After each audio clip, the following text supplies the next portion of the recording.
the ascetic remained silent. If he told the truth, all the birds in the land would be hunted down and killed. If he lied, he would break his moral precepts. So he chose silence and endured the beating enraged. The king ordered that the ascetic be buried in the ground up to his neck, to be executed the next morning. In this dire moment, the ascetic called out to the snake. Hearing his voice, the snake came and wept upon seeing the ascetic's suffering. After hearing the whole story, the snake devised a plan to save him. It secretly entered the palace and bit the crown prince, the king's only son, to death. Then it took a special antidote and returned to the ascetic, saying, "When the funeral procession passes by, use this medicine to revive the prince. Then the king will spare your life." Just as planned, the funeral procession passed the place where the ascetic was buried. He asked to be allowed to help. After applying the medicine, the prince came back to life. The king was overjoyed. He immediately spared the ascetic and even offered him half the kingdom, but the ascetic refused.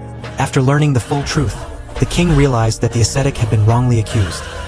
The king summoned the hunter and his family, intending to punish them all. But the ascetic stopped him and said, "Hatred can never end hatred. Only compassion can end hatred."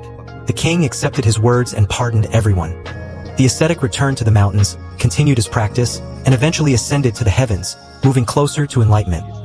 The Buddha later told his disciples that the ascetic in this story was his own past life. The bird was a former life of a disciple known for great wisdom and deep understanding of emptiness. The snake was a former life of the Buddha's cousin and loyal attendant, famous for his extraordinary memory. The hunter was another cousin who, in many lives, opposed and tried to harm the Buddha. Through this story, the Buddha taught that karma continues across many lifetimes. A good person who remains pure in heart, even when wronged, will ultimately reach enlightenment. Those who act with greed and malice, even after receiving kindness, continue to create bad karma. The story affirms that only compassion and kindness can dissolve hatred, for only goodness can truly end suffering.